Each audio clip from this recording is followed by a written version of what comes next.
Hi mga mi! Magandang araw and welcome! For today's video, gagawa po tayo ng tikoy. So, samahan niyo po ako or sabayan niyo po ako. Ayan, nailagay ko na po ang 500 grams na glutinous flour rice. Nabili ko po siya sa Asian store or pwede din naman po kung nasa ibang bansa kayo makikita niyo po sa grocery store na Asian section. Next naman po natin ay ang sugar. Ang sugar po ay ideally usually 2 cups po kung yung nasa commercial na binibenta. Pero ako po ayoko po masyadong matamis. So nilagyan ko lang po siguro 1.5 na grams lang po or 1.5 cups lang po ang aking nilagay na sugar at hinalo ko po ng onte para medyo na-mix na siya.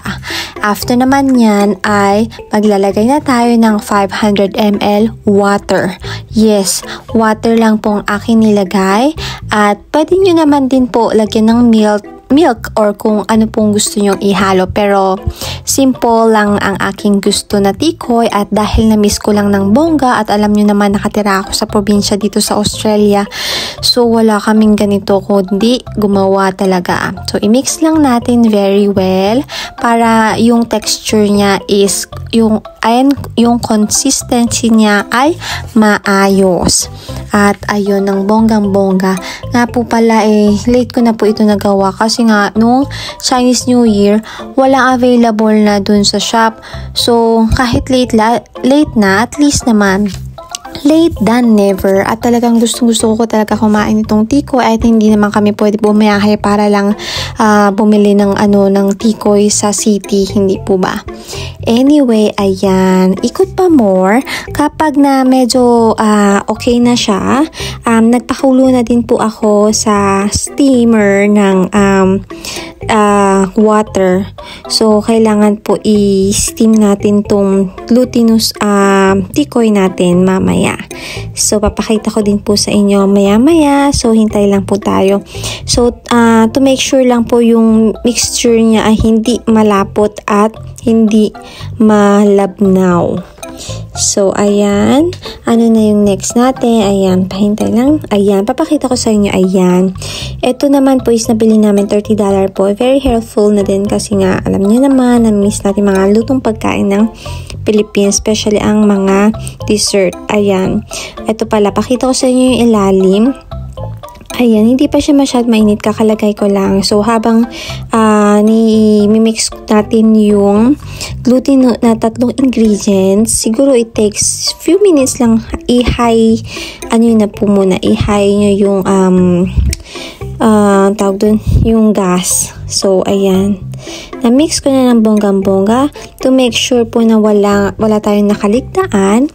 Ayan, gumamit ako ng, strainer. Ayan. So, nasa sa inyo po kung anong shape ang iyong gustong gawin na lagayan. Pero at the moment, wala po kami yung circle na lagayan na pan. So, ang aking nakita dito ay dahil resourceful lang po tayo ay isang square. At dahil ayoko na po masyado maghiwa, ideally, ginamit ko po yung lagayan ng kutsinta. So, ipapakita ko po sa inyo later on. So, ayan, medyo maayos na yung consistency.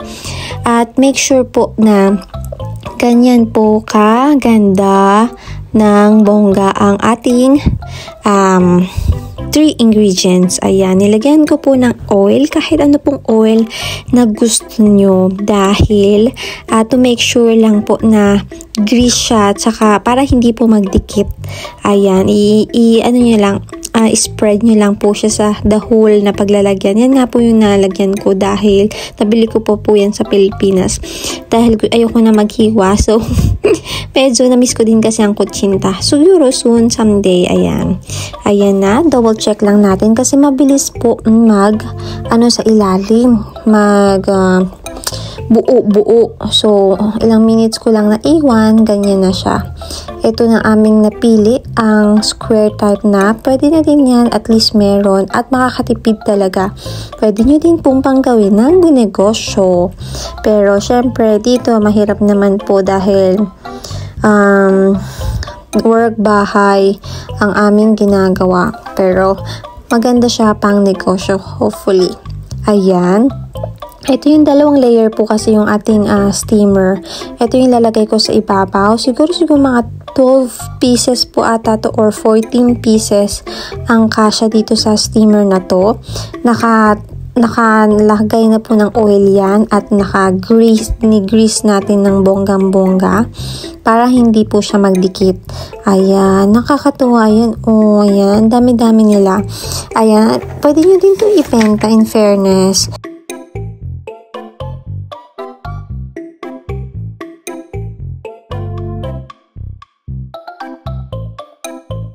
Kahit anong oil po pala ang aming nilagay dyan, kasi make sure lang po na hindi siya yung malasa na oil.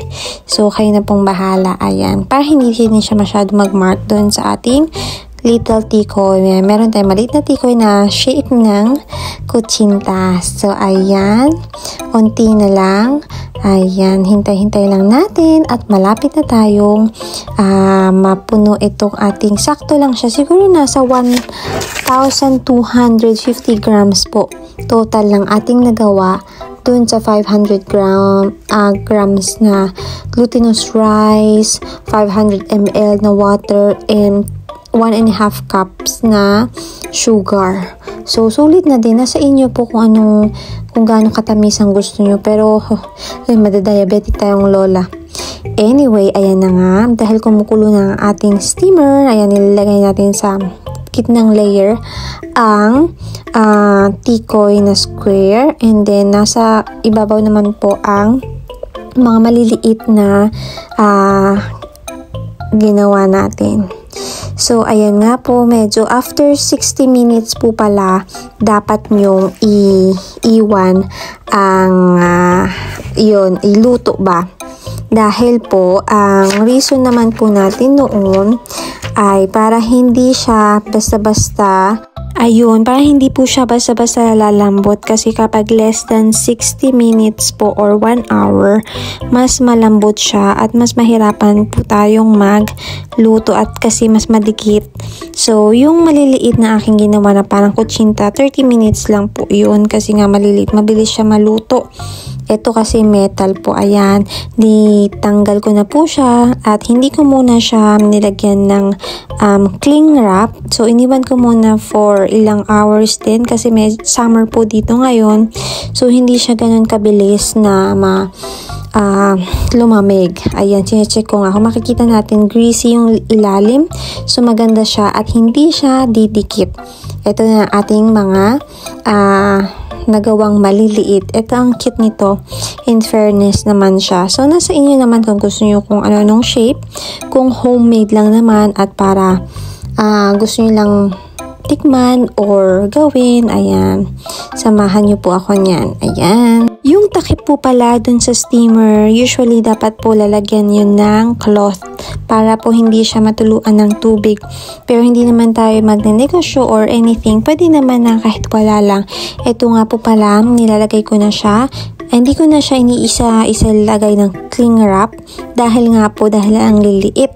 At natikman ko naman na siya. Tama, nagustuhan ko naman po yung tamis niya. Hindi siya masyado matamis at hindi siya masyadong matabang. So, ayan na. Nilagay ko lang siya sa isang pan.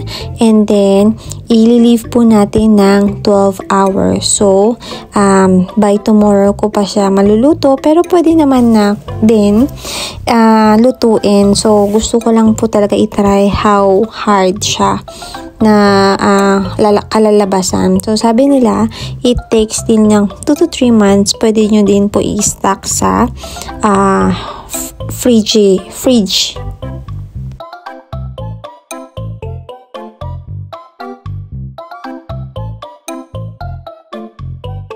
Ayan na mga mi, natapos ko na itong siguro mga 3, 6, 9, 12. Ayan, 1 dozen din siya. Pero nakakain ko na nata yung dalawa.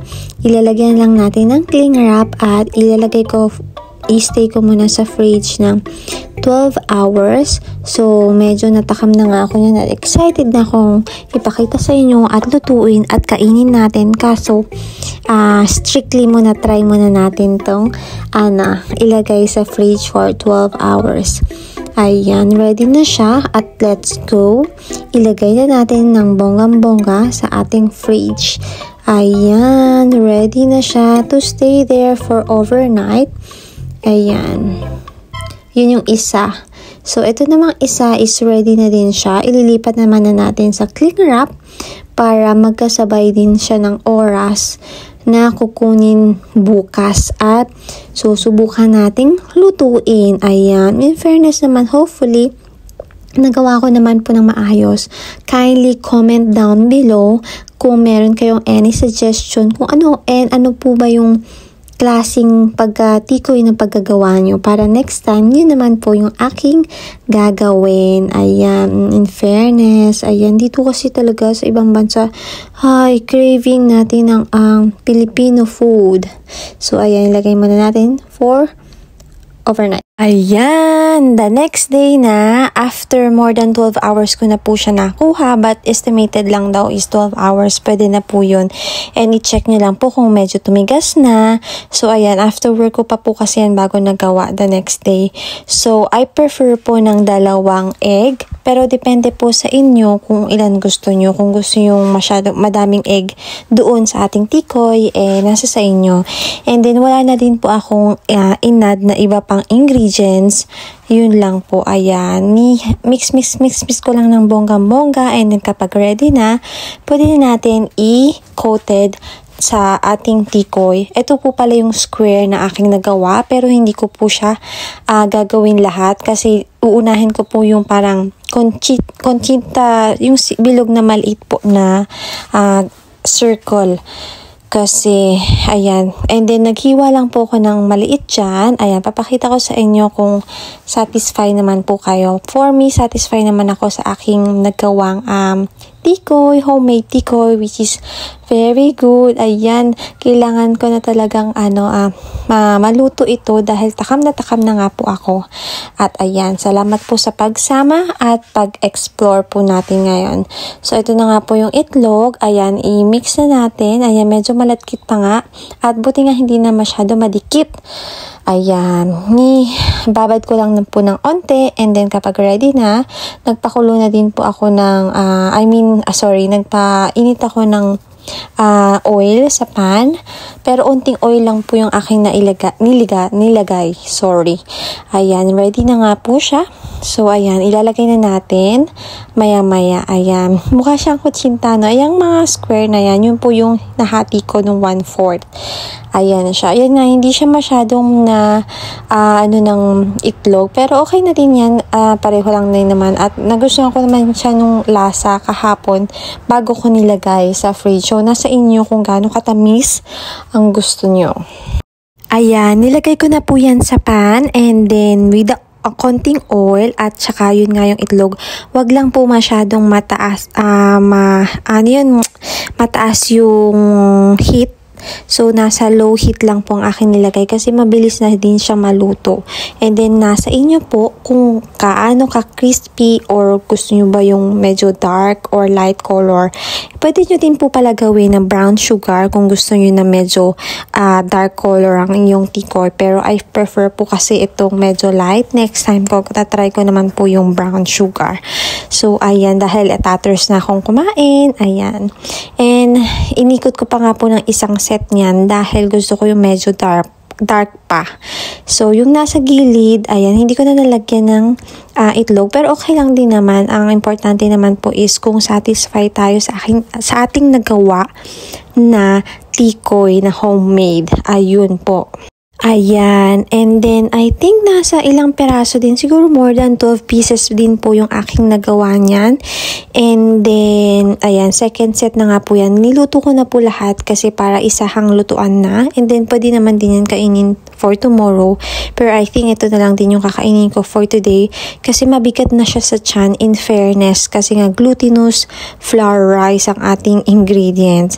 So, nagustuhan ko siya ng lasa overall. Hopefully, magawa nyo din sa inyo at masatisfy ang iyong mga tiyan, especially po pag nasa ibang bansa tayo. Ang hirap maghanap yung mga lutong gusto nating lutuin kasi nga lalo ako nasa probinsya nga po ako. Kailangan ko pa dumayo ng mga 5 hours drive, which is wala naman. Yung Asian shop naman na tikoy, wala din naman. So, thankful naman na may mga ingredients na available. Yun nga lang, homemade or do it yourself. So, ito na po siya. Tanan! Thank you all for watching. Hope you like and share. Subscribe. Bye!